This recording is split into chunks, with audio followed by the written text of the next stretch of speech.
All right, so you could be stranded, right? You could be stranded somewhere. Let's say you had a bad day, the car troubles, right? And you're stranded. You find yourself stranded, right? Nobody would stop to ask you if you was all right. They just drive past you. Hey, like they're going. But if a woman is stranded, right, Yeah, she don't even need to ask for help. You know, there'll be 1,000 cars just queuing up and going, "You're right, love. Would you know what I mean?" So I don't absolutely. think so. Yeah, I don't think we don't find it easier. And men, when you talk about distrust, men have it worse. Men are generally not trusted. But a mm, woman, say for instance, if you went to yeah, the park, if you went to the park just to sit on your own, and there's lots of children there, you'd feel out of place straight away, right? But if a woman can go there and just sit there, nobody yeah, would bat an yeah. eyelid. So only on that note, anyway. I I think, think that's very valid. That I think that's very valid. The, also, the fact that I don't know, as you say, we can find ourselves in situations we'd rather not be in because we're on our own, say somewhere, as you say, in a park or whatever. Um, Even going to the loo, in the cinema or somewhere.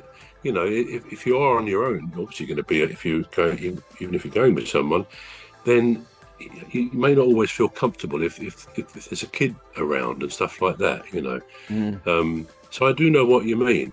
We can feel awkward about being in some situations, and I think with the way the gender roles have changed or are changing, you know, we can all often not know what is expected of us. I mean, some of these things I've looked at this since I'm doing this.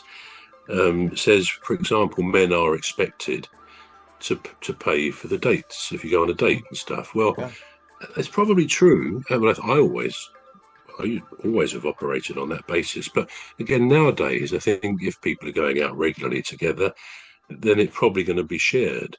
But the initial responsibility does seem to come down on the men, doesn't it?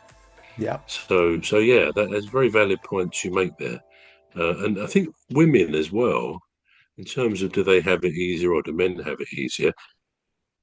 Women are trusted more than men in society, and Oh yeah, women oh are yeah, treated, I think, more sympathetically in some yeah. situations, which we've already said. So yeah, I think that's one. Maybe it's about 50-50. You know, there's difficulties and advantages very much on both sides. What Yeah. one thing about obviously with women, we'll look at women separately in a minute, but if you think about it, how they've always, in a way, been at a disadvantage going back centuries, given that this 100 years ago, nearly, they only then got the full vote in 1930, so they were banned from that, and then from the 1920s to the 1970s, they were banned from playing football, having football teams. Which is incredible, really, when you think in the 1970s, it doesn't seem that long ago, and women were not allowed to have teams of football. So they've always, I suppose that's where feminism came from. They've always had to come from behind, if you like, and try and catch up with men. And many women would say they still haven't done that. I Mm. mean, it's only relatively recently that in the royal family, the laws of succession have changed so that a woman, a female, a daughter to the king or the queen, if they're the oldest, they're going to be next in line. Now, it always used to have to be the man, the male, who would be next in line, irrespective of an older daughter. Well, that's changed. But another thing, which I guess it doesn't.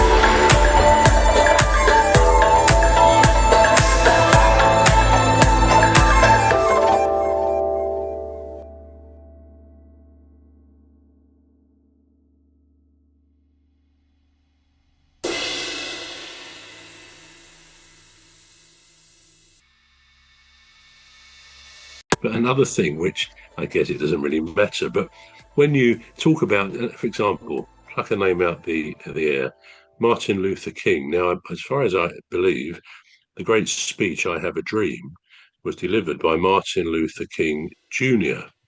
Right? I think I'm right on that. Now, when do you ever hear um, Helen Keller Jr. Women are not allowed, if that's the way to put it, Uh-huh. to have junior. Now, that brings up something else, which again, many men have said is an advantage, and I think it is, and that is we don't have to change our surname. So, Yeah. in other words, that's more likely we're going to have second or third generation of Trevor Gear Jr., M. Hikins Jr., but Mm. a woman won't have that. Partly because I guess they change their surnames. They don't actually have to, but they usually do, or tradition is that they do. So why is there not a junior of a succession of women? And that just to me that kind of feels a bit unfair on women. But that's just another sort of thought. So just looking to see if there's any other advantages before we move on to the disadvantages, which I'll ask you to list in a minute. Um, let's have a look. I think that covers that, yeah. So we've looked at perhaps the best things about being a man. It has to be said as well, if the top two generally in research is that men don't have to have the babies, so we won't know childbirth, and men don't have periods, that doesn't exactly sound like they're not positives about, isn't it great to be a man? You know, we do this, we do that. It's actually saying what we don't have to put up with. So that kind of taps into what I felt last night. I thought, well, what are the best things about being a man? I mean, we have what's called Adam's curse. You know, the men will always have to work because of God, the way that Adam and Eve in the Garden of Eden, he said, right, well, after that shemozzle, shambles of behavior in the Garden of Eden, I'm going to make men have to work much of their lives, work pretty hard. And women, yeah, they're going to have the pain of childbirth. I mean, this is all myth and legend, but that's how these things start. So both men and women, if you like, have definite disadvantages purely by the fact that they are men and women.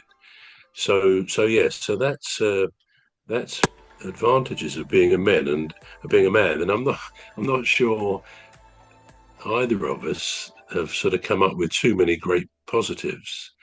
So let's look at the negatives, because this could Right. make us even more depressed. Actually, Right. depressed without being funny about it. Did you know, Uh-huh. and you probably do because we talked about it before, but in the Mm. UK, every day at an average of 14 men commit suicide.